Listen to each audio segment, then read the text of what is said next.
Salut Sonia, Hello! comment tu vas? Bien et toi?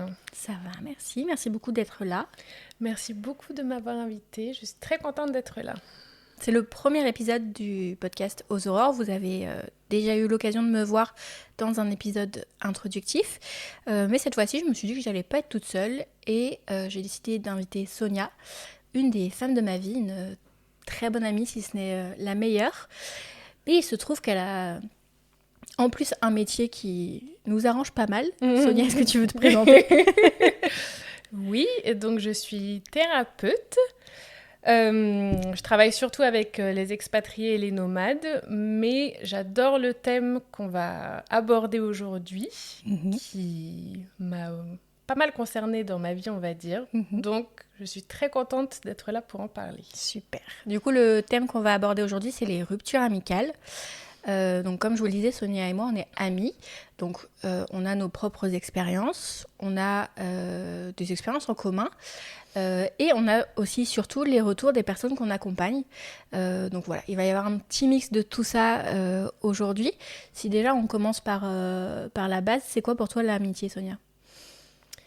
Je dirais que c'est une relation très forte. Je pense qu'on s'en rend d'autant plus compte lors d'une rupture amicale, parce que ça paraît super simple, mais en fait c'est une relation c'est d'amour quoi. Et j'ai envie de dire limite un peu plus inconditionnelle qu'une relation amoureuse, parce que je trouve que comme on a généralement moins d'attentes spécifiques, on accepte beaucoup plus la personne telle qu'elle est, on va lui pardonner plein de choses. Donc voilà, pour moi, il y a un côté beaucoup plus inconditionnel Ok, de je pense cet amour. Je pense qu'on aura l'occasion de revenir sur justement l'aspect inconditionnel, puisque comment est-ce que ça peut être inconditionnel s'il y a rupture? C'est deux mots qui sont difficiles à placer dans la même phrase. Totalement d'accord. Toi, je vais te répondre juste après. Toi, tes amitiés à l'heure actuelle, elles se configurent comment? Comment est-ce que tu interagis avec tes amis? Je dirais que c'est des personnes qui sont bien alignées avec qui je suis maintenant, parce que les personnes qui ne me correspondent plus, voilà, soit on s'est éloigné, soit il y a eu des vraies ruptures. Euh, c'est des relations, alors on n'a pas forcément besoin de se voir tout le temps, ou de se parler tout le temps, mais c'est des personnes sur qui je peux compter, notamment les amitiés les plus fortes. Et moi, généralement, je suis pas trop quelqu'un qui va avoir des amitiés superficielles. Si la personne, je la connais pas vraiment bien, pour moi, je considère pas vraiment ça comme une amitié, quoi. Ok, du coup, tu dirais que t'en comptes plutôt sur les doigts d'une main? Oui, je dirais entre 5 et 10. Ouais. Oh, quand même. Enfin, Eh. disons, on va dire 5 personnes vraiment très, très importantes. Et après, il y a d'autres amitiés, mais ça peut être des personnes avec qui je pars en vacances quand même. Donc, il y a quand même une proximité, même si c'est pas les personnes que j'appellerais en priorité s'il se passait quelque chose. Moi, finalement, je suis étonnée que le chiffre qui soit sorti de ta bouche, ce soit pas juste un pour moi. Mais c'est ok. Voilà. On aurait dû répéter cette partie-là avant. Nous avons une relation libre, c'est totalement ok. Mais ok. Mais je pense qu'on partage un peu, beaucoup, la même notion de l'amitié. Moi, j'ai plus de mal à mettre le côté inconditionnel, notamment de par les expériences que j'ai pu avoir, qu'on a pu avoir, parce que du coup, je suis un peu revenue de cette notion de non-condition. Mais oui, je suis comme toi, je dirais que je les compte sur les doigts de la main et je n'ai pas forcément besoin de leur parler tout le temps, de les voir tout le temps. Et je dirais même que j'ai pas forcément besoin de les connaître depuis longtemps. Il y a des gens que je porte vraiment dans mon cœur, à qui je porte presque un amour inconditionnel. Et que pourtant je ne connais pas énormément, je connais pas l'entièreté de leur background. On n'a pas grandi ensemble. Je connais pas leur famille. Et pourtant, c'est des gens qui ont une place dans ma vie hyper importante, quoi. Je comprends totalement et c'est pour ça que je trouve que c'est super important de continuer à rencontrer des gens tout au long de sa vie. Parce que les gens qu'on rencontre maintenant, c'est des gens qui sont alignés sur qui on est maintenant. Bien sûr, on peut avoir des amitiés qui datent de 10-20 ans, qu'on a gardées, qu'on a cultivées, etc. Mais ça ne veut pas dire que c'est des personnes qui sont 100% alignées avec nous. Or, les personnes qu'on rencontre maintenant, c'est des personnes pour nous maintenant. Et c'est pour ça que je trouve que du coup, l'amitié, parfois, elle peut se développer super vite. Parce qu'on est vraiment sur la même longueur d'onde, surtout qu'on est à des âges maintenant où on se connaît bien. Oui. Alors que nos amitiés d'avant, on s'est rencontrés quand on n'était pas encore totalement évolué, développé. Et là, du coup, maintenant, on peut rencontrer une personne et on se dit, ah ouais, on est vraiment super alignés sur la même longueur d'onde. Et du coup, ça se développe beaucoup plus vite, quoi. Donc, totalement d'accord, je vois bien de quoi tu parles. Et du coup, si on fait le lien avec nos activités respectives, mais surtout la tienne, est-ce que c'est un sujet dont tu parles souvent en thérapie ? Est-ce que les gens viennent beaucoup avec cette problématique de rupture amicale ? Alors, je dirais que c'est rarement une problématique. C'est pas la problématique qui va déclencher le rendez-vous, sauf une fois. Mais c'est des problématiques qui reviennent au fur et à mesure. Notamment pour des personnes qui ont eu une évolution, on va dire, dans les années qui ont précédé la thérapie, où vraiment elles ont commencé à poser leurs limites et elles se sont rendues compte qu'il y avait des choses qui n'allaient pas, ou bien, comme moi je travaille beaucoup avec des expatriés, des personnes qui reviennent dans leur pays d'origine et qui ont pris du recul du coup sur les relations et qui se rendent compte que c'est des amitiés qui ne sont plus alignées. Oui, donc du coup, on recoupe le côté évolution où voilà, on a pris des chemins différents finalement. Exactement. Toi, est-ce que tu veux nous parler de tes expériences amicales, de tes ruptures amicales en l'occurrence, brièvement, histoire qu'on ait une petite idée de comment toi, tu as pu vivre ça au fil des années, justement pendant cette évolution ? Alors moi, j'en ai eu 2. À chaque fois, c'était avec des personnes très proches. Que je considérais vraiment, enfin voilà, parmi les personnes que j'appellerais à l'aide s'il y avait un souci, si ce n'est vraiment dans le top 1 ou 3. À chaque fois, ça s'est fait parce que mes limites n'ont pas été respectées.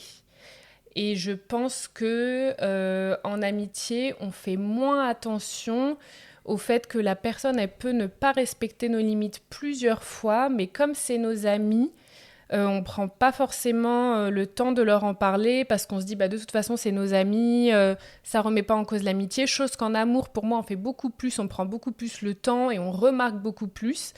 Et là, moi ce qui s'est passé c'est que je pense qu'il y a eu plusieurs fois mes limites qui ont été dépassées et au bout d'un moment, en fait, c'était juste plus possible. C'est pas que j'ai explosé, mais il y a eu à chaque fois un gros événement qui a fait que je me suis dit non mais en fait là il n'y a pas de retour en arrière. À chaque fois, j'ai essayé d'avoir une discussion, de voir si la personne, je ne sais pas, peut-être qu'elle regrettait, qu'elle avait pris du recul sur la situation, etc. Ce n'était pas le cas. Et moi, je suis taureau. Je n'ai aucun problème avec le fait de couper les relations quand je sens que c'est la bonne décision. Et donc là, c'était pour 2 personnes et je ne l'ai pas regretté parce que pour moi... Voilà, il n'y a pas de regret à avoir quand c'est des personnes qui ne se remettent pas en question et qui nous font du mal. Et qui sont juste plus en accord avec qui on est finalement. C'est ça. Qui l'ont peut-être jamais été, mais on s'en rend compte seulement à un moment donné, c'est normal. Justement parce qu'on évolue, tu le disais tout à l'heure. Exactement. C'est des expériences que tu as vécues plutôt à l'âge adulte ou est-ce que tu dirais que ça s'est vraiment concentré sur une période de ta vie puis après tu n'as plus trop rencontré ce genre de cas ?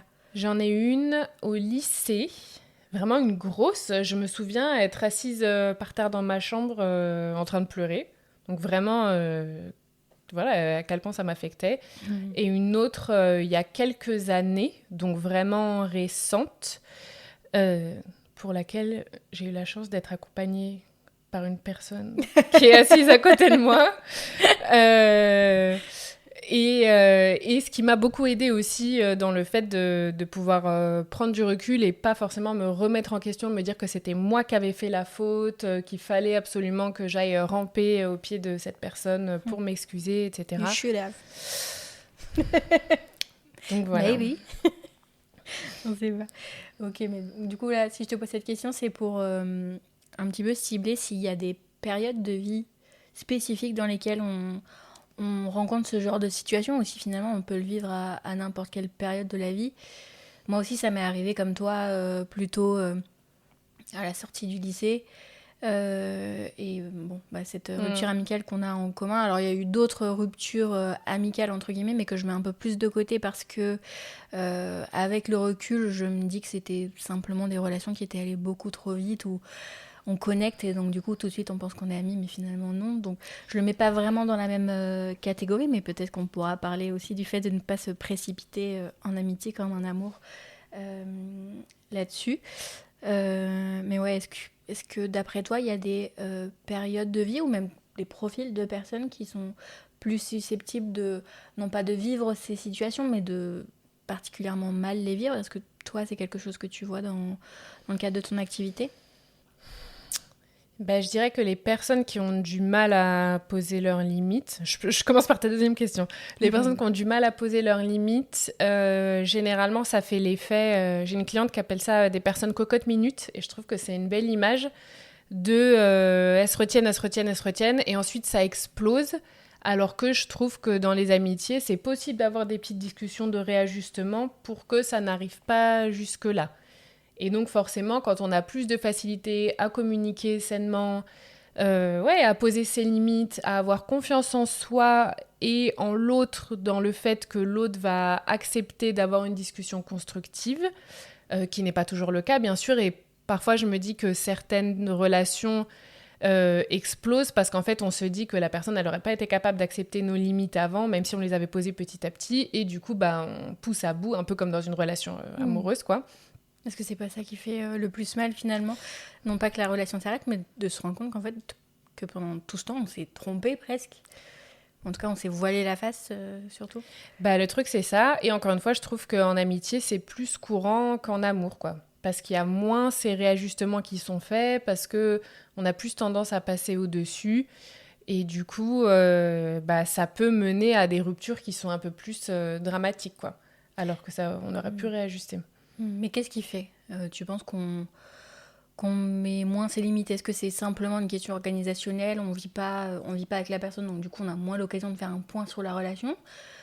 Qu'est-ce qui fait, tu parles du côté inconditionnel tout à l'heure, qu'est-ce qui fait qu'on met ce côté, ou que toi tu mets ce côté inconditionnel sur une amitié? Mais je trouve que c'est moins, je vais dire culturel, mais genre dans nos habitudes. Les amis, c'est censé être uniquement du positif, c'est censé être... c'est pas censé te prendre la tête, une amitié comme le couple peut, comme un peu ça c'est...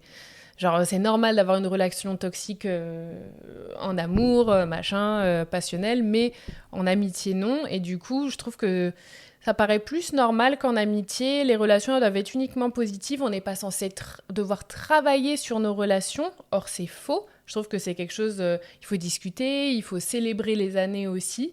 Et du coup, on le fasse d'ailleurs. Ben oui, tout à fait. On fera après. Et du coup, on est plus à même de se dire, c'est une amitié de toute façon, j'ai pas envie de la perdre. Discuter, avoir une discussion difficile avec des amis, je trouve que c'est encore plus compliqué qu'avec un partenaire, parce que c'est pas dans l'ordre des choses pour moi.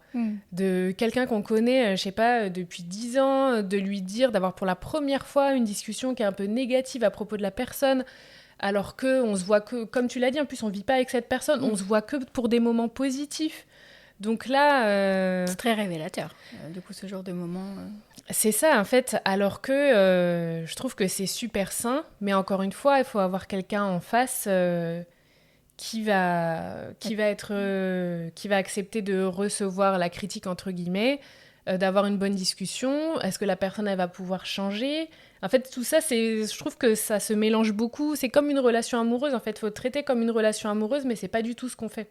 Oui, parce que, au final, on en a parlé un peu depuis le début assez naturellement, mais au même titre que dans une relation amoureuse, il y a de l'amour. Oui. C'est pas le même type d'amour, mais il y a de l'amour. Donc pourquoi est-ce qu'on le gérait finalement différemment qu'une relation amoureuse? Mais c'est ça, c'est un peu comme si on traitait nos relations amoureuses pareil, et qu'on se disait, la personne a fait plein d'erreurs, plein de choses qui nous plaisent pas, mais on dit rien jusqu'à la rupture. Et du coup, ça fait une rupture peut-être prématurée et super forte, parce que on s'est retenu de dire plein de choses. Plein d'incompréhension, de non-dits. Mais c'est ça. Et du coup, je pense qu'en amitié, comme on stocke et on dit rien, ça se trouve, il y a peut-être des ruptures où l'autre personne en face, elle sait pas trop pourquoi, mais c'est parce qu'on n'a rien osé dire. Donc du coup, pour moi, chacun a des responsabilités à prendre aussi. J'avais eu comme ça le cas d'une rupture où la personne ne savait pas pourquoi. L'autre était parti. C'est un peu du ghosting, quoi. Ouais, super difficile. Et du coup, c'est compliqué. Donc là, il y a toute cette notion de deuil, de toute façon, dont on pourra reparler pour faire le deuil de l'amitié. Mais en fait, c'est ça. Moins on se dit les choses, plus la relation devient compliquée. Et or, pour moi, l'amitié, ça devrait être positif. Mais parfois, pour que ce soit positif, il y a des réajustements à faire.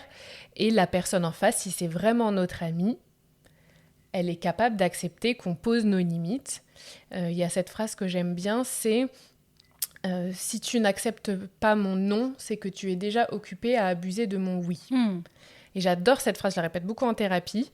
Et en fait, c'est ça. Et moi, j'ai l'impression peut-être que inconsciemment, notamment dans ma deuxième rupture amicale, celle qu'on partage, que peut-être que si j'avais essayé de poser certaines limites, elles n'auraient pas été acceptées.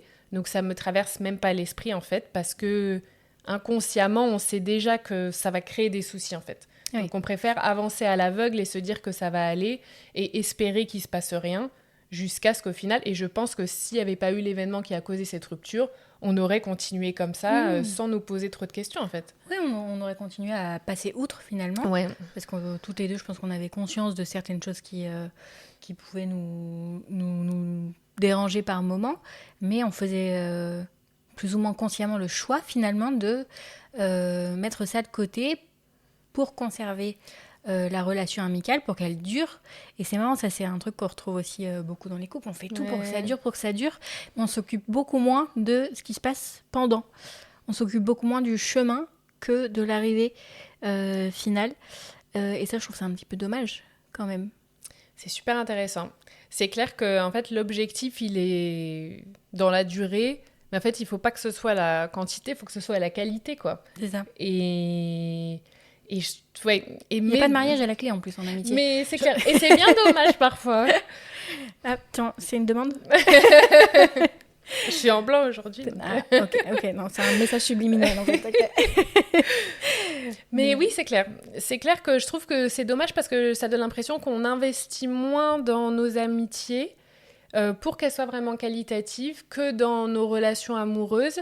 Alors que je trouve que les ruptures amicales, la conséquence derrière, elle est plus forte, notamment quand c'est des amitiés très proches, elle est plus forte que dans une rupture amoureuse. Mais ça fait parfaitement la transition avec une question que je voulais te poser. C'est quoi globalement les émotions que toi t'as ressenties dans le cadre de ces ruptures amicales, que ce soit la première ou la deuxième? C'est dans quel état ça t'a mise finalement et dans quel état ça met les personnes que tu accompagnes? C'est un deuil encore une fois, donc c'est beaucoup de tristesse.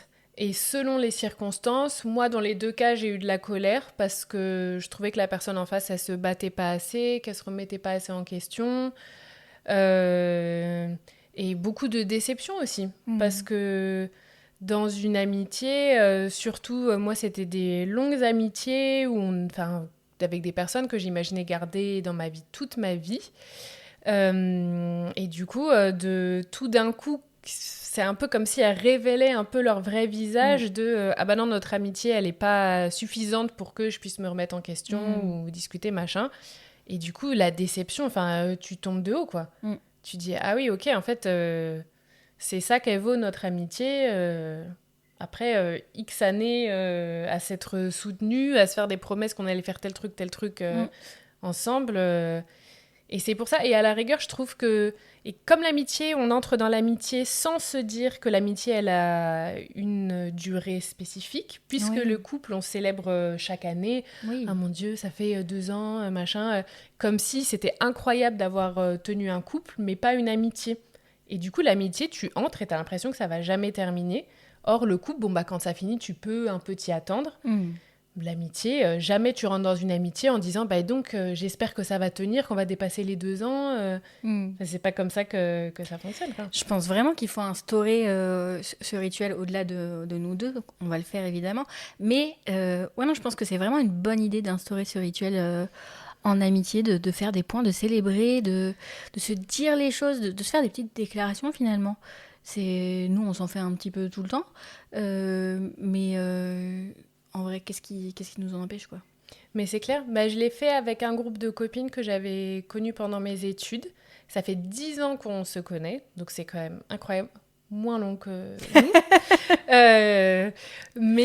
Et du coup, on s'est fait un petit voyage pour nos 10 ans. On s'est dit vraiment, il faut qu'on célèbre ça. Et j'ai trouvé ça trop cool, quoi, parce que 10 ans d'amitié, c'est fou.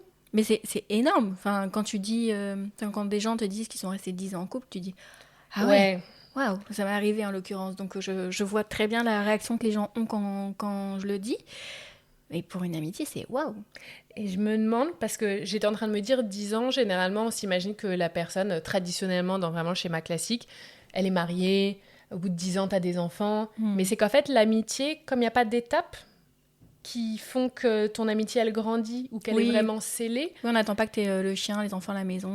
Bah, c'est ça, en fait. Donc, du coup, ça paraît... c'est censé se laisser vivre tout seul, alors que limite, en amour, y a une copine qui me parlait pas longtemps, il y a pas longtemps, de quelqu'un qui lui avait dit ah, ça fait 4 ans que vous êtes ensemble, vous êtes toujours pas mariés, comme s'il y avait des trucs à prouver. It's time. Ou toujours pas d'enfants et tout, il t'a pas fait sa demande. Alors qu'en amitié, bah, il n'y a pas de... Il y a rien à célébrer, enfin, de spécifique, ce qui est dommage. Ouais. Je suis en train de me dire, est-ce que le couple ne devrait pas s'inspirer un peu de la légèreté de l'amitié et inversement, est-ce que l'amitié ne devrait pas mettre un petit cadre, comme on le disait là, de célébrer, tout simplement, dans l'amitié pour que les relations soient un petit peu plus équilibrées et surtout qu'on soit dans cette dynamique. Alors c'est important pour moi et tout le monde ne sera pas forcément d'accord avec moi, mais de travailler. Est-ce que la relation fonctionne ? Ça, c'est quelque chose que je vois pas souvent, mais que je trouve magnifique. Et à chaque fois que je vois une relation qui fonctionne, même quand c'est de l'amitié, c'est qu'il y a eu ce genre de travail pendant le processus, en fait.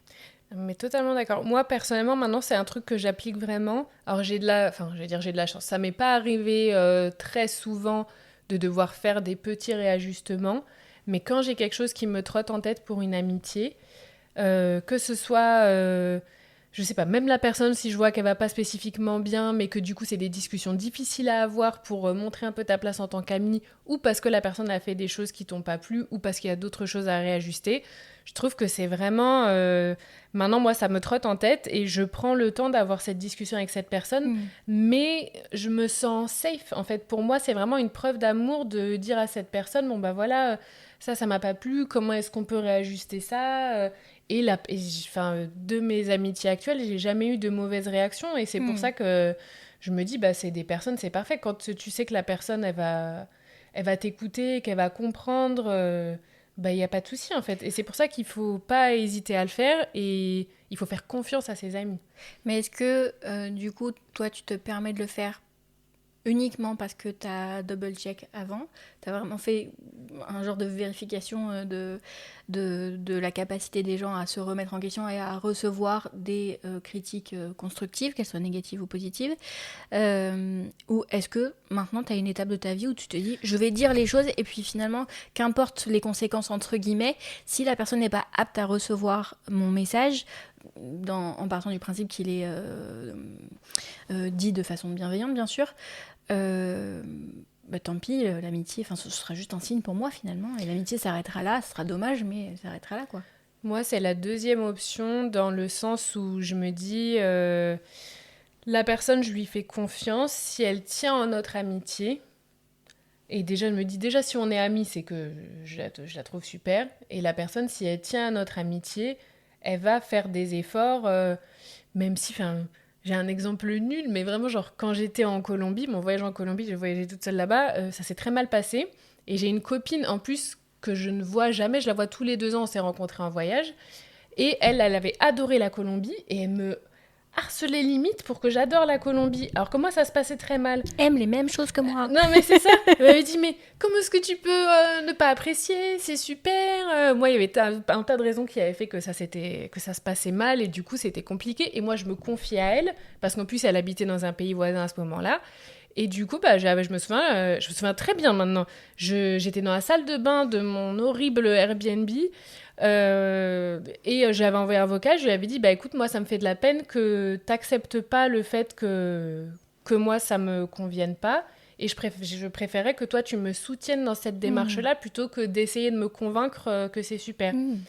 En fait il s'agit pas d'elle en fait, C'est ça le message qui est derrière. Il ne s'agit pas de toi. C'est là, moi, je suis en galère finalement. Et j'ai besoin de me confier et d'avoir des conseils potentiellement. Mais si tu n'es pas capable de m'en donner, juste écoute-moi, c'est déjà pas mal. Bah, c'est ça. Pour moi, elle y avait déjà été. Elle habitait en Amérique du Sud aussi. On avait beaucoup les voyages, machin. Enfin, c'était quelque chose sur lequel on était vraiment très connectés à ce moment-là. Et du coup, bah, ça me saoulait, ça me peinait qu'elle réagisse comme ça. Donc, je lui ai dit. Je sais plus ce qu'elle m'a répondu, mais une réponse très bien. Et puis, elle a pris en compte. Et hop, on a continué notre amitié. Et il n'y a aucun souci, quoi. Mais je me suis... si elle l'avait mal pris, je me serais dit, OK, qu'est-ce qui se passe? Je trouve que là, c'est révélateur de red flag, quoi. Mais est-ce que ça peut te freiner? Parce que ça nous est arrivé, on savait que la personne en face réagirait pas forcément, qu'il y avait de fortes chances pour qu'elle réagisse pas très bien, malgré les efforts qu'on faisait pour apporter le message de façon bienveillante. Est-ce qu'aujourd'hui, tu penses que ça te freinerait encore? Eh ben, j'allais dire, peut-être ce qui change avec cette personne-là, c'est que je l'ai rencontrée récemment. Je l'ai rencontrée en voyage. C'est quelqu'un avec qui j'ai beaucoup de points communs. Et c'est pas quelqu'un avec qui j'ai entretenu une relation longue, parce qu'on peut parler de relation longue aussi en amitié, où il y avait déjà eu, où on était déjà dans une dynamique peut-être, j'ai pas envie de dire victime-persécuteur, mais où quand même parfois on pouvait avoir tendance à s'écraser. Et du coup, t'es moins... Je trouve que là, c'est plus difficile que ça te vienne naturellement. Or, cette personne-là, comme on s'était rencontrés déjà plus tard, à un moment où j'étais plus évoluée, elle aussi, elle était plus évoluée, bah, je me suis même pas posé la question, mais c'est une super réflexion parce que pour notre rupture amicale, là, par contre, je me serais posé beaucoup plus la question, quoi. Et on se l'est posé la question, enfin, on s'en est rendu compte quand on en a discuté après. Ouais.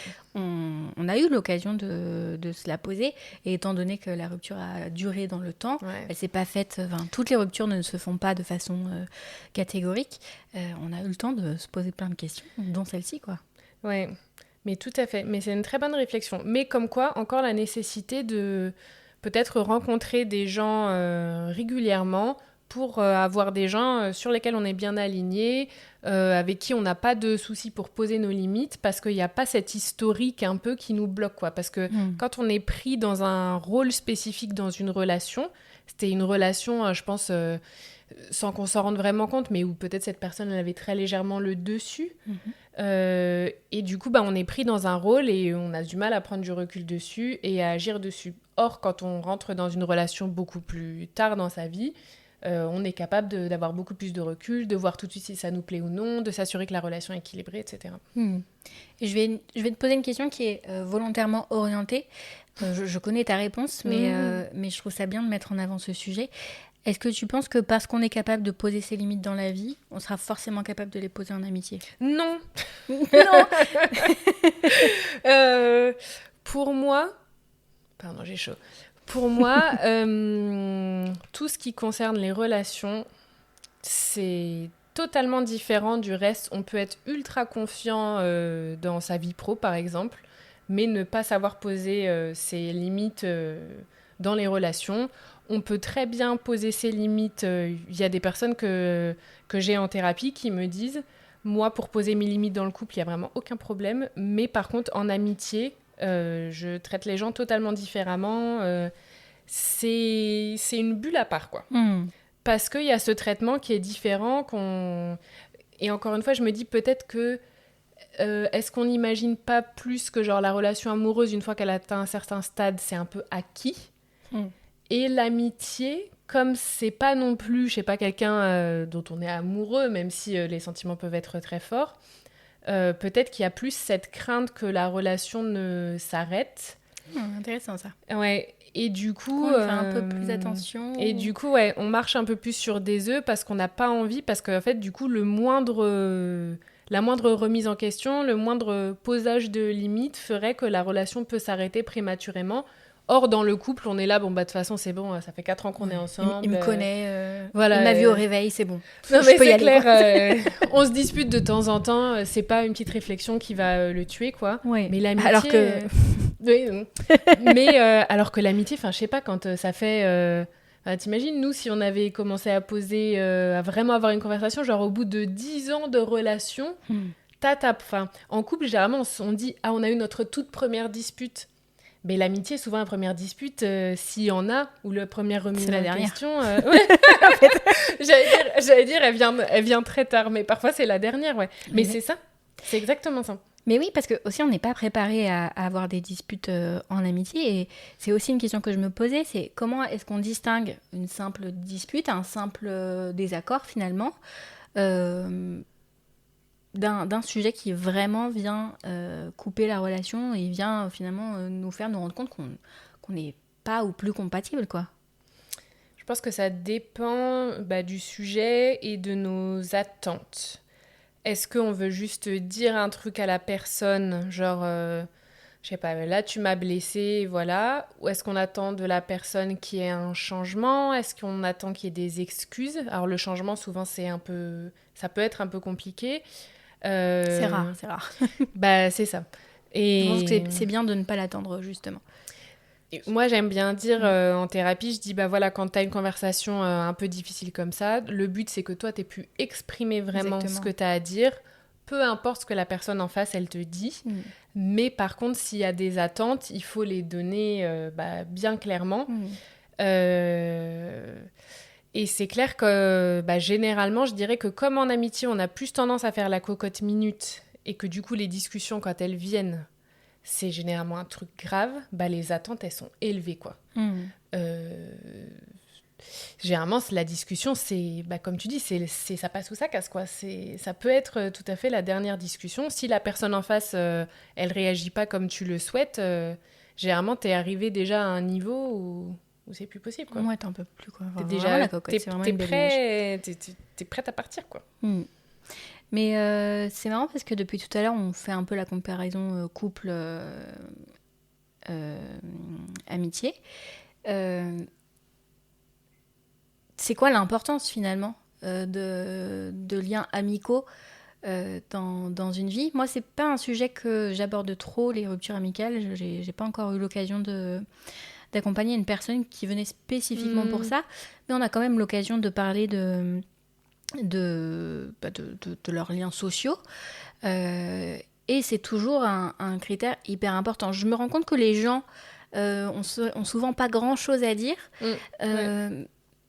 Alors que pourtant, pour moi, c'est hyper important de savoir s'il y a des liens sociaux, s'ils sont entourés, s'ils ont un entourage positif, soutenant, non soutenant, présent régulièrement ou pas. Donc en fait, je réponds un petit peu à la question en disant ça. Mais l'amitié, elle prend une place super importante dans les relations qu'on a avec les autres, mais aussi dans notre bien-être personnel. On est beaucoup à dire qu'on pourrait vivre seul. La vérité, c'est que c'est pas vrai. Alors moi, je ne me vois pas vivre sans amis, sans amitié ou avec des liens seulement superficiels.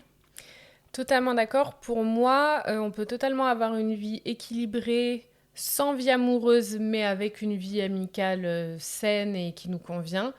Mais par contre, l'inverse, non. Pour moi, le fait d'avoir juste une vie amoureuse, mais de ne pas avoir d'amis, c'est pas du tout équilibré. On peut pas se reposer uniquement sur un partenaire. Le partenaire, il n'est pas censé avoir le rôle des amis. Les amis, c'est totalement différent. Et pour moi, il faut aussi que les amis soient des piliers. Oui. C'est un des piliers parmi les autres piliers. Quand je dis pilier, je parle de la relation amoureuse, de la relation professionnelle, de la relation à soi, la relation familiale. Mais oui, la relation amicale est un pilier à part entière, quoi. Pour moi, la vie n'est pas équilibrée s'il n'y a pas de vie amicale. C'est pas possible. Tu peux ne pas vouloir être en recherche de vie amoureuse, mais il faut absolument avoir des amis, quoi. Et pourtant, il y a des gens qui n'en ont pas et qui ont l'air de dire qu'ils ont très bien. C'est peut-être des cas rares parce qu'on peut pas tous être... Oui, je pense qu'il y a vraiment des personnalités qui sont très solitaires. Mais à voir dans ce cas-là, quel est leur système de soutien? Est-ce que c'est des personnes, par exemple, qui ont quand même leurs parents? Moi, quand je dis piliers, c'est vraiment genre les personnes sur qui tu peux compter. J'ai une copine qui appelle ça des ancrages. Et c'est pas mal aussi. Genre, quelles sont tes ancres dans ta vie? Si jamais il y a un souci, qui est-ce que tu vas appeler? Si t'as pas d'amis, peut-être si t'es célibataire... qu'est-ce que tu vas appeler ? Est-ce que tu es totalement seul ? Ou, pour moi, c'est... Qu'est-ce que tu fais de ta solitude, en fait ? C'est aussi ça la question. Qu'est-ce que tu fais de tes amitiés, mais aussi qu'est-ce que tu fais de ta solitude ? C'est ça. Est-ce que c'est voulu ? Est-ce que c'est par anxiété, etc. C'est vraiment Est-ce que c'est subi ? Voilà. Un autre sujet, mais pour moi, c'est vraiment super important. Il ne faut pas uniquement dépendre de son couple. Le couple, il ne peut pas apporter tout ce que les amis apportent. Et c'est important, vraiment, d'avoir des amitiés saines et de les cultiver. Et par contre, de ne pas... parce qu'il y a des personnes, notamment moi, ce que je rencontre dans le cadre de l'expatriation, où ça peut être compliqué de se faire des amis et où on souffre de la solitude parce que c'est pas voulu. Dans ce cas-là, hop, on va prendre la première personne venue, sauf qu'elle est super toxique, mais on se retrouve à continuer à cultiver cette amitié toxique parce que on n'a pas envie d'être seul, quoi. Ce qui est pas bien non plus. Ce qui est pas bon non plus. On dit toujours mieux vaut être seul que mal accompagné. Et même s'il faut, c'est bien d'avoir une vie amicale, le but c'est pas qu'elle soit toxique, quoi. Effectivement, mieux vaut continuer à chercher, faire des efforts pour chercher, plutôt que... Parce qu'une amitié toxique, ça a que des effets néfastes aussi. Si ce n'est que ça te prend la tête, ça fait baisser ton estime, ta confiance en toi, c'est jamais bien non plus, quoi. Oui. En fait, là, moi, ce que j'entends, c'est qu'idéalement, il faudrait être capable d'apporter la valeur adéquate à une relation. De ne pas se voiler la face sur le lien qu'on a tissé avec quelqu'un, la solidité de ce lien, si finalement, voilà. Il ne s'agit pas forcément de savoir est-ce que je garde ou pas cette personne dans ma vie, mais quelle valeur je lui donne, quelle place je lui donne, et à quel moment aussi je lui donne ce rôle. Parce que tout à l'heure, tu parlais de cette amie que tu as consultée pendant que tu étais en voyage. J'ai l'impression que tu l'as considérée comme une personne de référence de par vos parcours similaires. Dans les faits, c'était peut-être pas ta personne de référence sur le moment. C'était peut-être pas la bonne personne de référence. Oui, sur le voyage, mais pas sur la réaction que tu attendais sur le moment. C'est clair. C'est clair. Là, ça a été... Après, si je me dis que c'est la personne la plus habilitée à comprendre, mais au final, non. Comme quoi...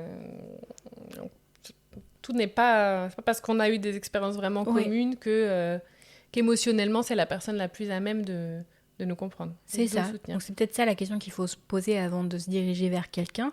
C'est est-ce que la personne va être capable de m'accueillir émotionnellement et de m'apporter la réponse que... Pas la réponse que je veux, parce que l'idée, c'est pas que les gens nous disent ce qu'on a envie d'entendre, mais au moins de m'accueillir de la façon dont j'ai besoin d'être accueillie là tout de suite. Mais c'est une notion aussi super importante du fait que toutes les amitiés sont différentes. Et on va pas chercher chez toutes nos amitiés, dans nos amitiés, la même chose à chaque fois, en fait. À la différence du couple, où généralement, tu as tes attentes. Et ça change pas trop. Ça change pas trop. Et la personne d'après, elle vient remplacer. Moi, j'imagine toujours ça un peu comme des pièces de puzzle. En gros, c'est globalement la pièce de puzzle ça laisse un trou quand l'autre personne part. Et ensuite, globalement, ça remplit le vide, quoi. Mais c'est pas un vide. Et en amitié, chaque pièce de puzzle est différente, en fait. Et il n'y a pas un moule spécifique. Enfin, bien sûr, tu peux avoir des attentes que la personne elle soit sympathique, bienveillante, etc. Mais chaque amitié va t'apporter quelque chose de différent. Et pour moi, c'est ça qui fait que... Alors déjà, c'est super d'en avoir plusieurs parce que tu peux choisir en fonction des personnalités, etc. Parce que tu peux pas exiger d'une personne qu'elle soit autre chose que ce qu'elle est, quoi. C'est aussi ce que tu disais pour les attentes, prendre la personne vraiment telle qu'elle est, l'évaluer, voir quelle place on va lui donner dans notre vie. Est-ce que ça peut devenir une amitié tier list top ou est-ce que ça va rester ou est-ce que ça va rester plus normal. Mais du coup, c'est ce qui fait que les amitiés, elles sont si difficiles, que la rupture amicale, elle est si difficile. C'est parce que t'enlèves une amitié une relation qui est si spécifique que tu ne pourras jamais remplacer. Oui. Or, en amour, généralement, la personne d'après, elle arrive à remplacer, même s'il y a des choses qui diffèrent. Mais tu peux retrouver des qualités mais la base, elle est là, quoi. Similaires, oui. En amitié, tu n'arrives jamais à remplacer... l'amitié, quoi. Une fois que c'est fini, t'as le trou. Alors bien sûr, c'est cette image du deuil où comme on réinvestit sa vie à côté, le deuil devient plus petit, etc. Mais concrètement, cette pièce de puzzle, cet emplacement, il reste vide à vie, quoi. Parce que c'est pas parce que tu rencontres quelqu'un de nouveau que sa pièce de puzzle à elle, elle va venir s'imbriquer dans ce même trou. Ouais. C'est juste pas possible. Oui, elle créera un autre moule, mais... Voilà, c'est ça. Elle ira ailleurs. Mais si on a des amitiés différentes avec tous nos amis, est-ce que ça veut dire que nous, on présente des facettes de nous qui sont différentes ? Oui. Et je vais volontairement à cet endroit parce que je me dis que si nous, on présente des facettes différentes à chacun de nos amis, en tout cas à certains de nos amis, est-ce que quand il y a une rupture amicale, ce qu'on a l'impression de découvrir, c'est pas simplement une facette que cet ami ne nous a pas montrée ou que nous, on n'a pas montré à cet ami ? Est-ce qu'il n'y a pas un peu de ça ? Très intéressant. Je pense effectivement qu'on est toujours très légèrement différents, même si la base, même si on n'est pas dans le people pleasing, etc. Êtes-vous dans le people pleasing ? Posez-vous c'est la mal. question. Non, c'est mal. C'est un peu manichéen. J'ai ma thérapeute qui dit que les gens nous attirent parce qu'ils ont des potentiels. Genre, par exemple, on va aimer quelqu'un parce que, genre, je sais pas, c'est une personne un peu artistique, c'est quelque chose qu'on admire, ou, je sais pas, quelqu'un avec de l'empathie, etc. Mais il y a toujours une espèce de résonance qui fait qu'une personne va plus nous attirer qu'une autre. Et peut-être qu'en amour, c'est un peu, du coup, toujours les mêmes qu'on recherche, mais qu'en amitié, en fait, c'est plus large. Il y a plein de potentiel, en fait, qu'on va aller chercher chez les gens. Mais je suis totalement d'accord qu'en amitié, il y a... Même si en amour, la personne, elle peut totalement montrer son vrai visage 10 ans, 20 ans après, il y a peut-être des phases, des phases, des aspects de cette personne qu'on n'avait pas découvert. Et ça fait une grosse déception d'un coup. Ou bien la personne nous l'avait montré, mais on ne l'avait pas vu. Enfin, on s'était mis des œillères, exactement. J'ai l'impression que c'est quand même beaucoup le cas. Oui. J'ai l'impression que... c'est quand même assez rare que dans une rupture amicale... Parce que généralement, moi, ça me fait toujours ça avec les personnes qui ont une rupture amicale. Après, on fait tout le déroulé de la relation. On dit, ah oui, mais là, en fait... Elle fait, ah bah oui, mais en fait, là, elle m'avait dit ça. Et bon, là, j'ai rien dit parce que je me suis dit, voilà... Et là aussi, effectivement, il y a eu des petits signes, etc. Et en fait, comme c'est des petits signes... Je dis, bon, voilà, c'est les red flags amicaux, en fait. Mais tout à fait. Est-ce qu'on leur donne une couleur spécifique à ces petits red flags ? On leur donne on va pas dire du pink, du blue flag ? Ouais, j'allais dire un turquoise, un truc comme ça pour que ce soit bien. Il faudrait qu'on parle un jour de la signification des couleurs. Mais c'est clair, ils ont le droit d'avoir leur propre flag à eux. Mais totalement, pour moi, c'est des choses qu'il faut repérer, qu'il faut enregistrer, qu'il faut réajuster. Parce que je pense qu'effectivement, on est toujours dans cet objectif de durée, de faire comme si tout va bien. Et c'est pas forcément ce qu'il faudrait, quoi. Et du coup, comment est-ce qu'on repère ces signaux ? Puisque si on a des mécanismes qui sont ancrés, qui font qu'on se met des œillères assez facilement, et ça, je pense qu'on peut se mettre d'accord sur le fait qu'on fait tous un peu ça, certaines personnes plus ou moins, comment on fait pour, c'est une première piste de réponse, prendre du recul et se rendre compte de ces signaux ? Est-ce que c'est justement en faisant des points réguliers avec la personne de temps en temps ? Est-ce que c'est en faisant des points réguliers de nous à nous ? Est-ce qu'il y a d'autres façons ? C'est quoi les outils, toi, que tu donnes à tes clients pour t'assurer que, en tout cas, les aider à ne pas reproduire les mêmes schémas ? Alors, déjà, pour repérer, j'ai essayé de me souvenir parce que j'ai fait un post justement sur les amitiés toxiques où j'avais fait une petite liste de questions. Et je me souviens, il y avait notamment... est-ce que je peux vraiment être moi-même avec cette personne-là ? Ou est-ce que je change ma personnalité pour lui plaire ? Dans ce cas-là, c'est qu'il y a déjà un souci. Est-ce que je peux lui parler de tout ? Ou est-ce qu'il y a des sujets sur lesquels je sens que je vais me faire juger ? Donc là, après, c'est pareil. C'est exactement comme tu l'as si bien dit. Soit on revoit nos attentes au niveau de cette amitié, on peut la rétrograder un peu, de se dire, bon, voilà, c'est pas une amitié principale parce que je sais que c'est une personne... qui est intolérante sur certains trucs, mais pour autant, est-ce que ça vaut une rupture amicale ? Pas forcément. Ou bien, si c'est vraiment déjà une relation top tier, éventuellement voir la rupture. Et voir, en fait, soit est-ce qu'il y a des moments où on se sent pas très bien avec cette personne? Est-ce que on a l'impression, oui, que nos limites, elles ont été dépassées?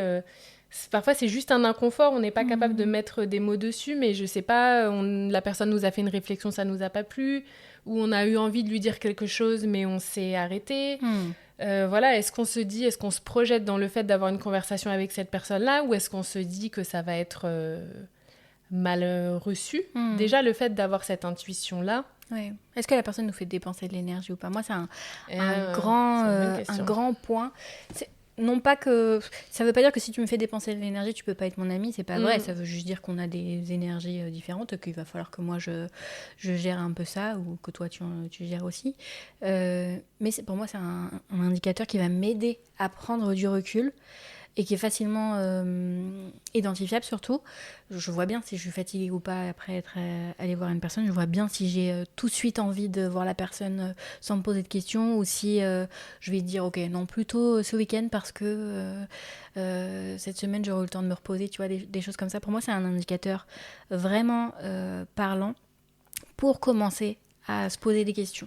Ouais, genre est-ce qu'il te faut un certain niveau d'énergie pour voir la personne parce que tu sais qu'elle va tout absorber? Ouais. Est-ce que tu as besoin de te remettre de la personne après l'avoir vue, après avoir échangé des messages? Est-ce que tu crains le fait de recevoir un message de sa part? Est-ce que quand tu vois une notification, tu te dis oula, qu'est-ce que ça va être? Ou est-ce que tu sais d'avance que ça va être quelque chose de plutôt léger, et ou plutôt tu vas être surpris le jour où ce sera quelque chose de plus lourd, tu vois, c'est...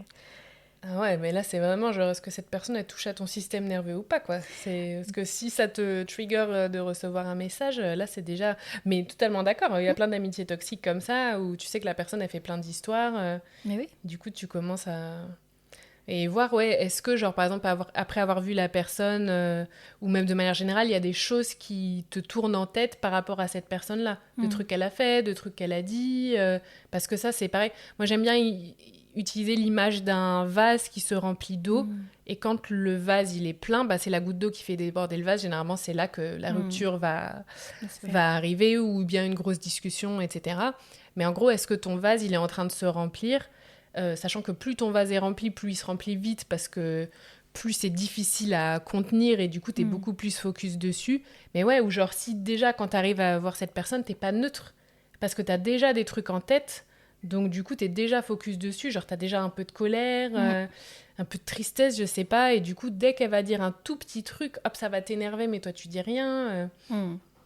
Est-ce que tu veux rentrer un petit peu dans le détail de tes expériences, pour nous donner des exemples concrets avec le recul, là où tu t'es rendu compte que là, mon vase, il était déjà en train de se remplir, en fait? Moi, c'est que j'ai pris des réflexions vraiment pas gentilles, notamment dans ma première rupture, vraiment des réflexions super déplacées sur vraiment moi, ma personne, venant d'une personne que je considérais presque comme ma sœur, donc ça m'a vraiment fait ouf. Mon vase, il était rempli, mais... Bon, après, je faisais pas de thérapie à l'époque. C'est ça le grand changement, en fait. Voilà, c'est ça. pour ça que l'épisode existe. Aller en thérapie. Et je me suis dit, j'étais vraiment super triste. Et après, je sais plus pourquoi, on devait quand même se revoir. Et je me suis dit, bon, bah voilà, c'est pas grave, je passe l'éponge, etc. Ensuite, il y a eu un deuxième truc où cette fois-ci, j'avais été ignorée, comme si j'existais pas dans sa vie, etc. Donc là, gros remplissement du vase. Voire même d'un deuxième, quoi. Ouais, c'est ça. Ouais. Tellement il n'y avait plus de place dans le premier, ça débordait de fou. La pièce était remplie. Et ensuite, la troisième fois... Il y a eu une troisième fois. Ouais. Et là, la troisième fois, j'ai dit... Surenchère. J'ai dit, c'est plus possible, quoi. J'ai été un peu cocotte minute avant. Maintenant, moins. Mais encore une fois, je trouve qu'en amitié, notamment... tu te dis, bah, je vais pas perdre ma meilleure amie, quoi. Bah non, c'est pas possible, c'est ma meilleure amie. Elle a le statut, elle a l'étiquette. C'est ça, en fait. Et je trouve qu'en fait, la personne, elle est placée tellement haut dans ta hiérarchie, je sais pas comment on peut dire ça, sociale. Humaine. Ouais, c'est ça. Que du coup, elle descend, mais pour qu'elle redescende jusqu'au niveau en bas, bah, ça prend beaucoup de temps, quoi. Moi, c'est pas un truc que j'imagine. Enfin, c'est pour l'avoir vécu. Ah oui. D'ailleurs, tu disais tout à l'heure que cette personne était cette première rupture, tu considérais cette personne un peu comme ta sœur, Ouais. et que ça avait joué forcément dans la façon dont tu as vécu les choses. On pourrait faire le lien avec les liens qu'on a avec notre famille, nos frères, nos sœurs. Ce lien qui est censé, je dis bien censé être indéfectible, qui dans les faits ne l'est pas, parce qu'avec sa famille aussi, on peut et on doit poser des limites et on doit aussi savoir prendre du recul, prendre de la distance si c'est trop nocif pour nous. Mais en amitié, finalement, on fait un peu la même chose, un peu ce réflexe de dire un peu ce biais de loyauté, finalement. C'est super intéressant. Qui fait qu'on va rester. C'est ma meilleure amie, tout comme on dit c'est ma sœur, je vais évidemment rester. Ou c'est ma mère, mon père, etc. Mais t'as raison, en fait, on donne le family treatment, quoi. Ouais. On est tellement liés que de toute façon, quoi qu'il se passe, on va rester. La personne, elle peut, je vais dire me déshonorer, je sais pas pourquoi. Te genre, malmener, l'exemple que tu donnais, tu as été malmenée 3 fois. Ouais. Elle peut te malmener, mais ça lui donne un pouvoir incroyable. Chose qu'on fait pas pour le couple, généralement. Le couple, c'est traité totalement à part, mais t'as raison, les amis, c'est un peu on appelle ça la chosen family. La famille qu'on choisit. You are my chosen family. Tu fais partie de ma chosen family. Et du coup, c'est ça. On leur donne le même traitement qu'à la famille. Parce que, et puis en plus, t'as toujours ce truc, t'as aussi un biais qui intervient beaucoup au niveau des ruptures, c'est le biais des coûts irrécupérables. C'est-à-dire, on se dit... Mais j'ai tellement investi dans cette relation, ça fait tellement longtemps qu'on est amis, on va pas gâcher ça, quoi. Je vais pas gâcher l'investissement, business is business. Mais c'est ça, alors qu'en fait, t'es en train d'investir dans un projet qui va flopper. Ouais, et t'investis pas en toi, accessoirement aussi, pendant ce temps-là. C'est ça, en fait, tu dépenses sans avoir de retour sur investissement. Mais tu continues, c'est une bonne image ça, mais tu continues tout ça, de plein de trucs que je vais utiliser en thérapie, merci.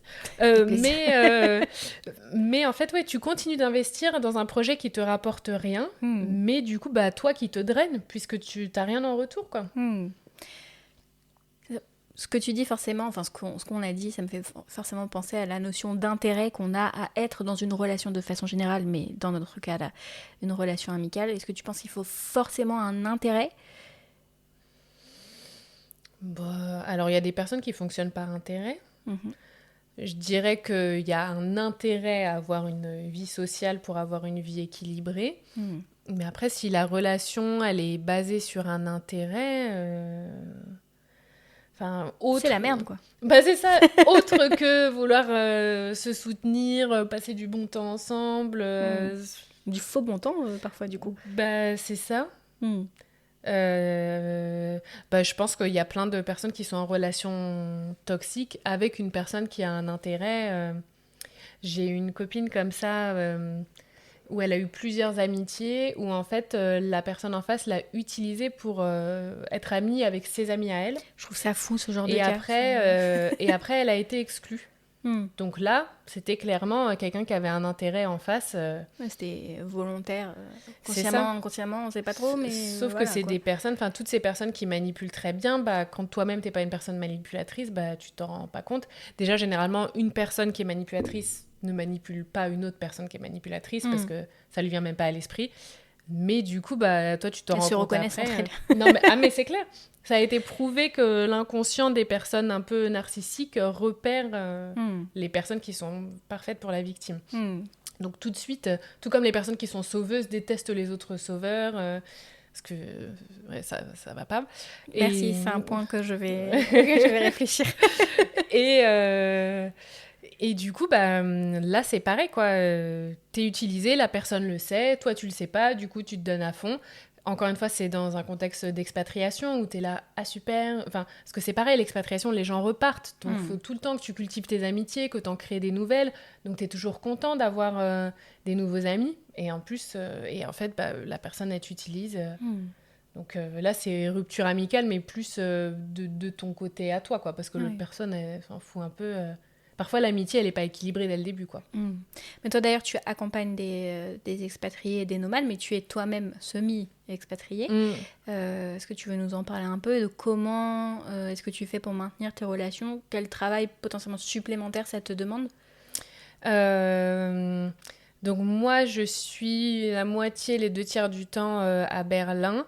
Mais mon but, c'est vraiment de rentrer pour à chaque fois revoir mes copines. Tu rentres pour nous? Et pour ma famille, mais c'est clair que pour moi, c'est important. What Ça va pas ou quoi? Et, et du coup, moi, je planifie toujours à l'avance quand est-ce qu'on va se revoir. J'ai de la chance parce que mes amis font aussi beaucoup en fonction de moi.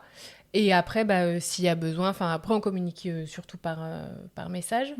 Mais c'est un investissement, quoi. Moi, quand je suis là, c'est pas possible de pas avoir revu tout le monde ou bien on se reprogramme pour la fois d'après. Voilà, c'est important pour moi de cultiver parce que pour l'instant, les amitiés que j'ai à Berlin ne sont pas encore à ce niveau-là, même si j'ai des personnes que je vois régulièrement quand je suis là-bas. Mais c'est pas à ce niveau-là parce que l'amitié, voilà, il faut beaucoup de temps. Après, je sais pas si c'est des relations qui vont évoluer. On peut avoir des relations qui nous conviennent sans pour autant qu'elles atteignent un niveau incroyable. Parfois, la relation... Comment ? Comme en amour. Mais c'est ça. Parfois, ça atteint un plafond et c'est un plafond sain. Mais tu sais que les atomes avec la personne ne sont pas suffisants pour que tu ailles au-delà.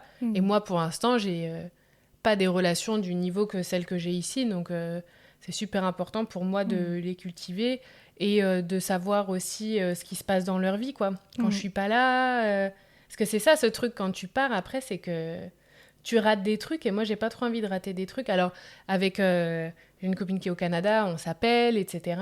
Ou ma copine là de la Colombie, elle est belge, donc c'est pareil, on s'appelle, on se tient vraiment au courant. Mais voilà, là, ça devient de la relation à distance, quoi. Ah, la relation à distance en amitié en aussi. amitié. Ouais, c'est important à cultiver aussi, très important. C'est vrai qu'on en parle souvent en amour. En amour, soit on est pour, soit on est contre, soit on le subit un peu, j'ai l'impression. Mais c'est clair. Mais ça se vit également en amitié, quoi. Mais oui, tout à fait. Qu'est-ce qui est le plus difficile à vivre selon toi ? Une rupture amicale ou une rupture amoureuse ? Mettons les pieds dans le plat. Moi, je dirais une rupture amicale parce que par rapport à ce qu'on s'est expliqué, j'ai l'impression que c'est limite mathématique que la rupture amoureuse, une fois qu'on s'en remet, on va retrouver quelqu'un qui globalement, ça se trouve en plus on upgrade. Parce qu'il y a un peu ça souvent en amour où on remarque ce qui nous a pas plu, on se connaît de plus en plus, et du coup, on a des gens qui sont censés être de plus en plus taillés sur nous. Et donc, ça va bien remplir nos besoins à ce niveau-là. Mais en amitié, comme c'est pas des besoins qui sont spécifiques, que c'est juste un match de personnalité, voilà, ce trou, il reste là. S'il n'y a pas ce truc, j'ai l'impression de... ou en amour, on dit, de toute façon, c'était un connard, j'aurais même pas dû me mettre avec lui, machin. Moi, mes 2 ruptures amicales... j'ai pas de regret dans notre amitié. S'il y avait eu du répondant en face, j'aurais voulu que ça continue, quoi. Et là, maintenant, c'est toujours des choses où... Maintenant, j'ai vraiment fait le deuil, mais c'est toujours des regrets où je me dis, c'est dommage, j'aurais aimé qu'il y ait une fin différente, quoi. Alors qu'en amour, je trouve que... voilà, le deuil, il est beaucoup plus simple à faire, mais parce qu'il y a cette notion de vraiment, tu peux remplacer vraiment beaucoup plus la personne. Alors que ce que je vivais avec ces 2 personnes, je le retrouverai jamais, quoi. Jamais je rencontrerai des personnes pareilles. Mais justement, tu nous parles de deuil. Quand est-ce qu'on peut considérer qu'on a fait le deuil, qu'on a fini le deuil ? C'est quoi les signaux qui nous indiquent que c'est bon, on est passé à autre chose, en sachant qu'on a apporté tant d'importance à cette relation, quoi ? Alors, donc dans le deuil, il y a des phases, sachant que c'est des phases... on va en avant, on va en arrière, parce que souvent on parle un peu du choc, beaucoup de la tristesse, la colère, ensuite on commence un peu à réhabiliter notre vie, ensuite on accepte, etc. Mais en fait, ça va vraiment back and forth, quoi. On avance, on recule, et le deuil, on dit qu'il est vraiment fait quand on peut... aborder ce sujet sans être trop... alors dans le cas d'un décès, on dit sans pleurer, mais dans le cadre des amitiés, je dirais d'en parler de façon vraiment neutre, quoi. Que moi, en tout cas, ce que j'ai remarqué pour moi, c'est que quand je pensais avoir fait le deuil, mais que je l'avais pas encore fait, c'est que j'avais besoin d'en parler encore beaucoup, quoi. Parce que le deuil, c'est beaucoup ça, c'est qu'on a plein de choses sur le cœur et on a besoin d'en parler. C'est pour ça que c'est important de se faire accompagner ou d'avoir vraiment des personnes avec qui on peut parler.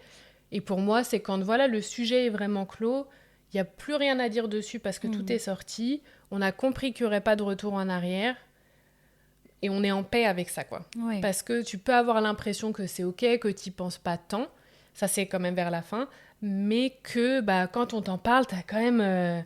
En fait, t'as stocké, quoi. Ton vase, il est quand même là, donc t'as envie de le vider dès On a ouvert la vanne. Mais en fait, c'est exactement ça. On te lance une perche et bim, tu vas le ressortir. Et je trouve qu'en amitié, ça prend un temps fou. Un temps fou. Oui, tu dirais que ça t'a pris combien de temps, toi On va plutôt parler de la dernière rupture amicale, puisque t'étais adulte. Tu dirais que ça t'a pris combien de temps 2 ans au moins. C'est long. Alors qu'une rupture amoureuse, alors bien sûr, voilà, même un divorce, etc., c'est long. Mais est-ce que vraiment ça va te prendre 2 ans Enfin, c'est rare qu'on se dise, ah bah c'est bon, là, ça fait 2 ans. Mais une rupture amicale, ouais, je dirais au moins 2 ans. Avec des petites réminiscences de temps en temps, du type se souvenir du bon comme du mauvais, ou avoir un petit Roland de rancœur qui vient quand même. Est-ce qu'on a le droit de dire je suis en deuil, mais quand même de temps en temps j'en reparle rapidement sans que ça amène des émotions tu veux dire ultra d'avoir fortes. fait son deuil? Ouais, d'avoir fait son Oui, deuil et oui, d'en oui. parler. Comme ça peut nous arriver, nous, On parfois. est quand même humain, tout comme les personnes, quand tu perds un proche, t'as le droit d'être triste de temps en temps, c'est ok, on n'est pas non plus des robots. Mais en fait, il faut pas que ce soit quelque chose vraiment qui te reste en tête, où tu as sans cesse envie d'en parler, parce que t'en as encore gros sur le cœur, quoi. Et pour moi, ça prend beaucoup de temps.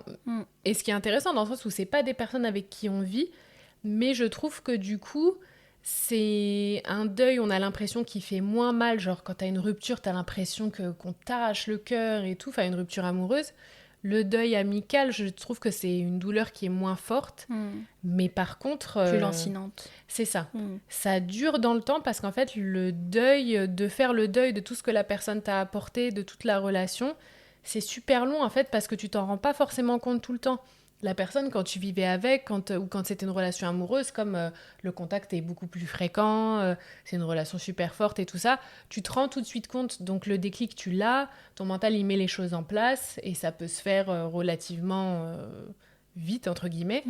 Mais la relation amicale, il faut du temps pour que ton mental, il comprenne que la personne, elle est plus là. Et en fait, c'est le deuil de plein de petites choses. Là, on fait... Halloween ensemble, la personne n'est pas là. Là, c'est l'anniversaire. Bon, voilà, on le fait sans cette personne. Et ça peut venir, mais ça peut Ça durer... fait moins de budget pour les cadeaux. C'est clair.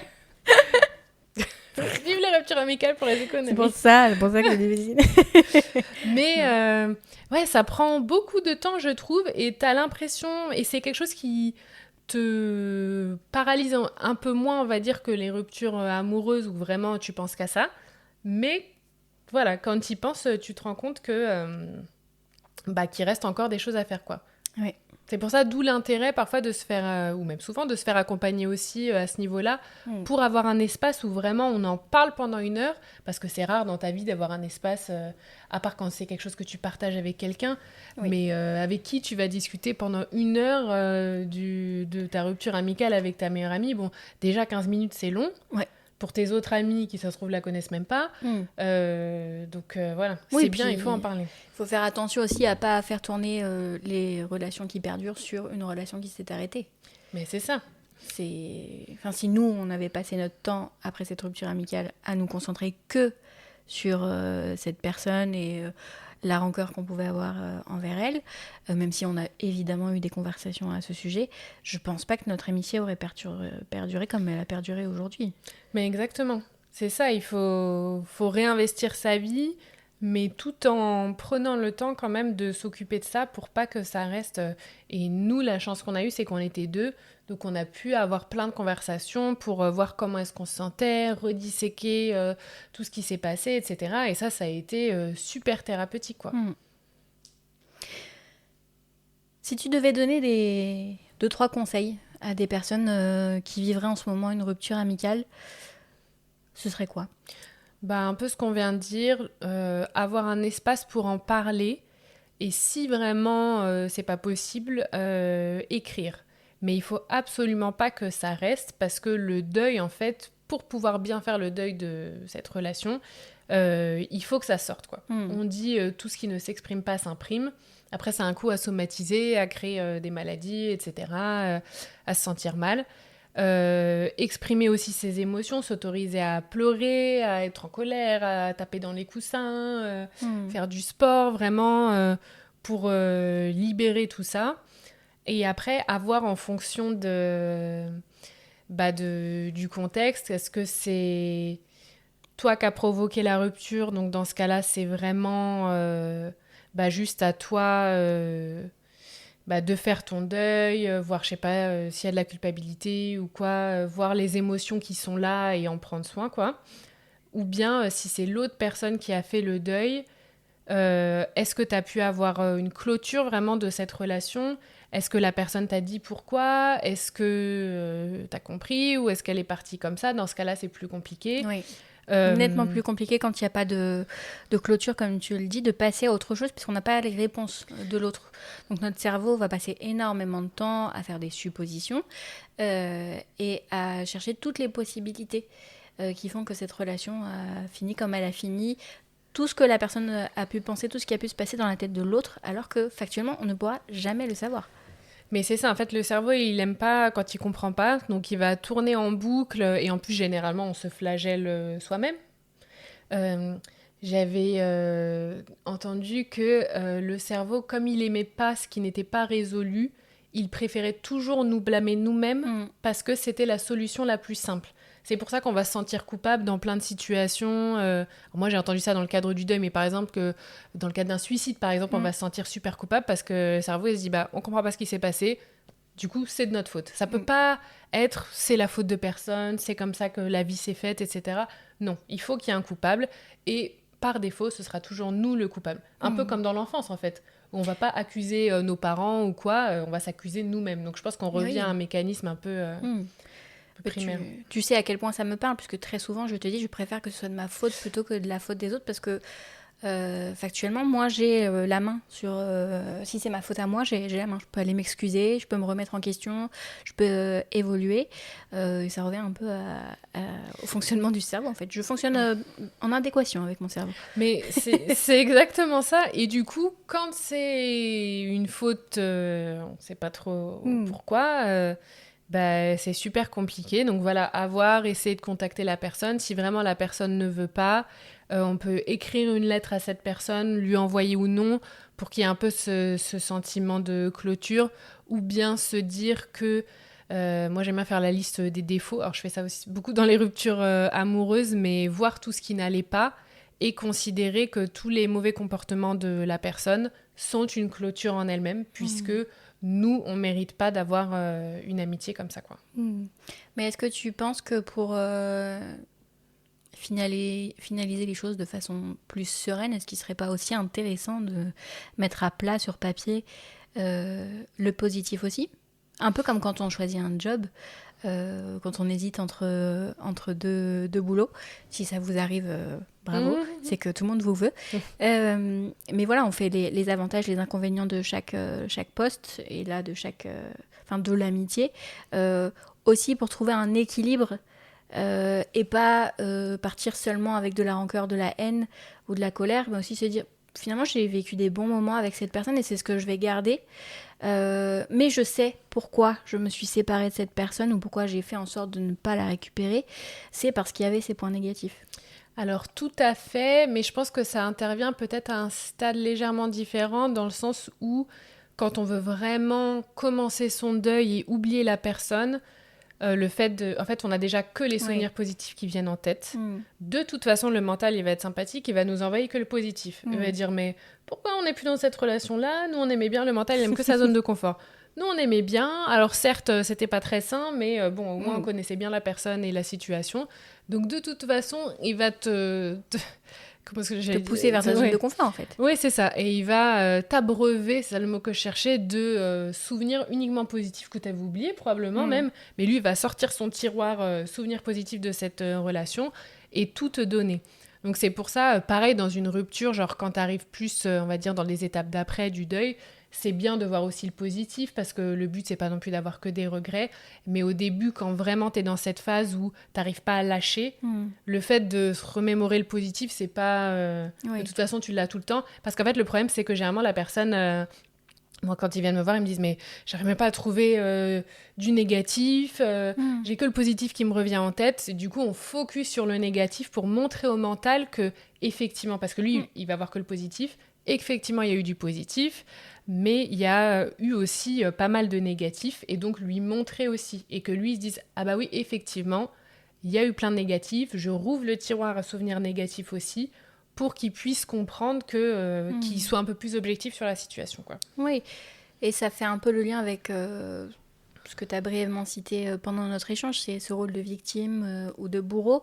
Ça permet de redistribuer un petit peu les cartes. L'idée, c'est pas de se mettre dans la case victime ou dans la case bourreau, c'est pas ça, ou de le faire avec la personne en face, mais de dire, ok, à cet endroit-là, peut-être que je suis plus là, et à cet endroit-là, oui, bon. Enfin, c'est une remise en question, finalement. C'est ça, en fait, ça permet... Mais de toute façon, après la rupture, il y a toujours une grosse prise de recul.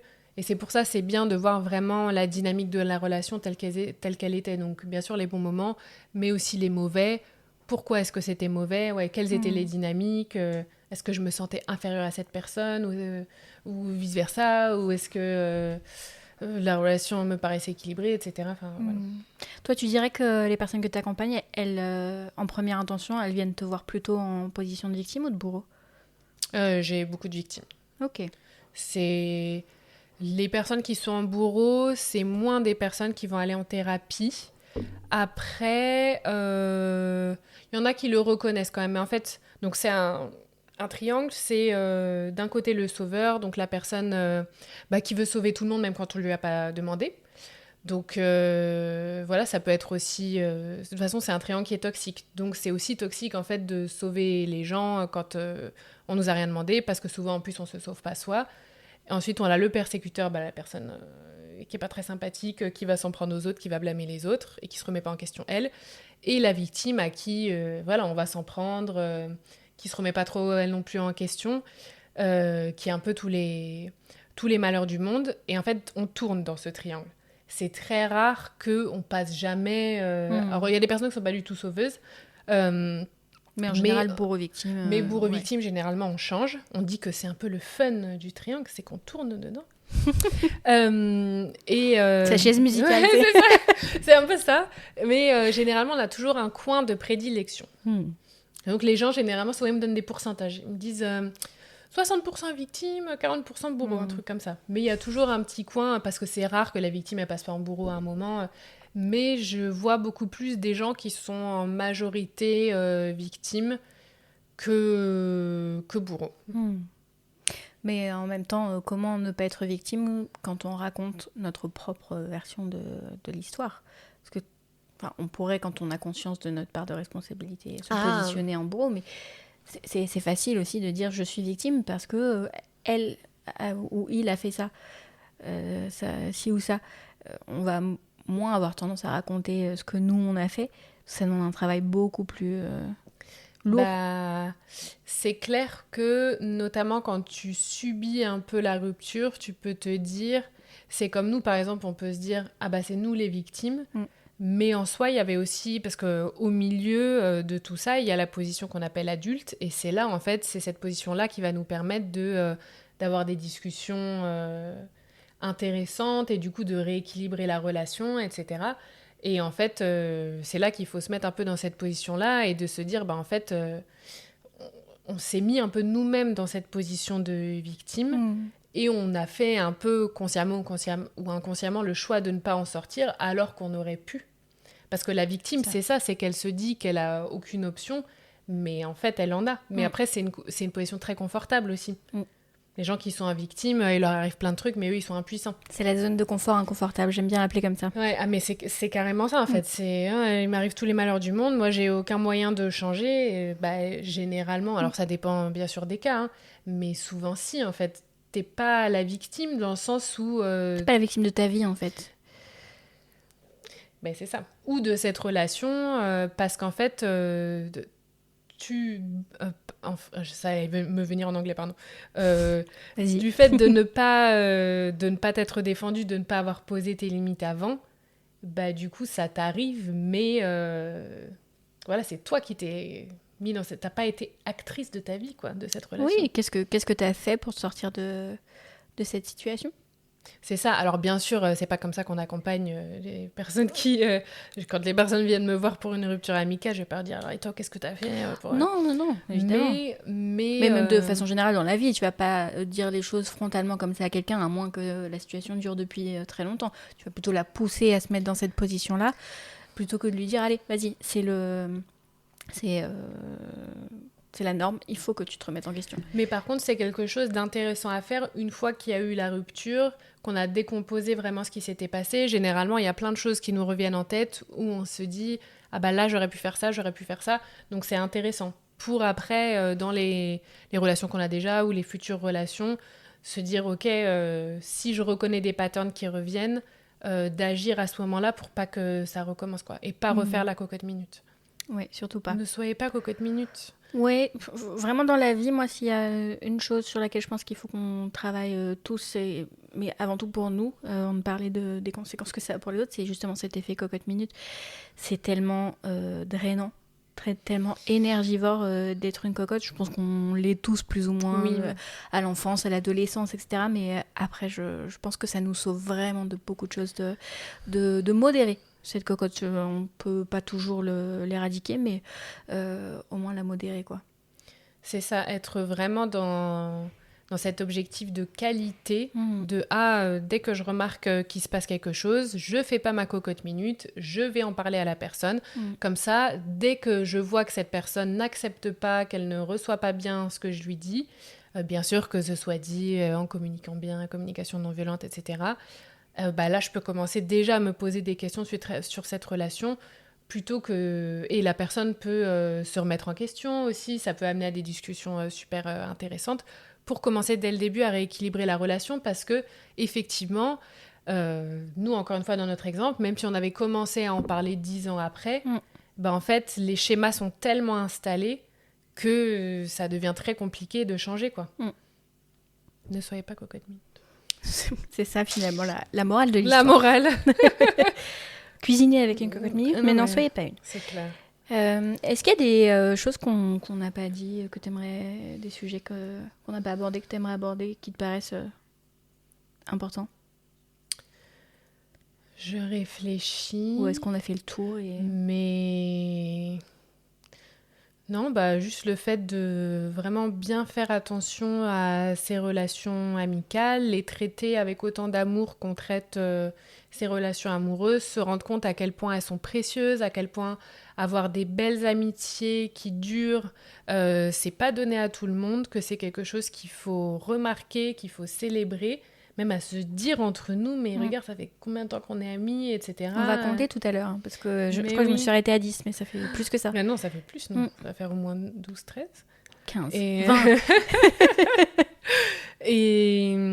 et voilà, et ne pas être aveuglé par l'amitié, et se dire que c'est aussi une preuve d'amour d'oser ouvrir son cœur à la personne et de lui dire quand il y a des choses qui nous ont blessés, des choses qui nous restent en tête, et faire confiance à la personne en face aussi, ne pas être en sauveur, parce que le sauveur, c'est ça souvent, il se dit « Ah, je vais rester comme ça parce que la personne, je la considère pas comme un adulte, je lui fais pas suffisamment confiance pour qu'elle sache faire les choses par elle-même. Et du coup, on se met en sauveur quand on n'a pas de conversation, parce qu'on se dit, c'est comme si, on faisait pas assez confiance à la personne pour qu'elle ait une réaction adéquate. Donc on repasse en adulte et on se dit, la personne en face est aussi adulte, ou selon votre âge, mais elle value suffisamment notre amitié pour pouvoir entendre ce que je lui dis, pour pouvoir se remettre en question, pour pouvoir avoir une conversation constructive. Et voilà, et ne pas laisser la cocotte minute monter en pression, parce qu'après, forcément, plus elle est montée en pression, plus on a laissé passer de choses aussi, plus la dynamique de la relation elle est installée, plus ça va être difficile de la changer, quoi. Même si, bien entendu, c'est possible. Mais voilà, quand au bout de 10 ans, on se rend compte que, je sais pas, la personne, en fait, elle nous a manipulés, qu'elle a été super toxique, c'est rare qu'elle soit capable de vraiment changer, de changer ça, quoi. Je pense que c'est une bonne note de fin, même si en réalité, à chaque fois qu'on a prononcé un mot pendant cette conversation, j'ai eu envie de dérouler un autre sujet, mais on aura sûrement l'occasion de le faire devant un micro ou pas. Quoi qu'il arrive, ça arrivera. Où est-ce qu'on peut te retrouver, Sonia ? Vous pouvez me retrouver sur Instagram, @Sonia_Trembaz, TREMBACZ. Je le mettrai. Ou sur mon site Sonia TREMBACZ. Et voilà, c'est mes réseaux principaux où je parle principalement d'expatriation, mais il y a plein de choses qui rentrent en compte dans l'expatriation, notamment l'amitié et les ruptures amicales. Oui, des sujets qui peuvent nous parler à tous. Qu'importe notre cas, on peut assez facilement s'approprier les outils que Sonia propose. Exactement. Eh bien, écoute, merci beaucoup, encore une fois. Merci à toi. C'était trop cool. C'était trop bien de parler de ce sujet. Ben ouais. Je pense qu'on te retrouvera dans d'autres épisodes si tu le veux bien. J'espère bien. J'y compte bien. Et on se dit à très vite. Des bisous. Bisous. Bisous.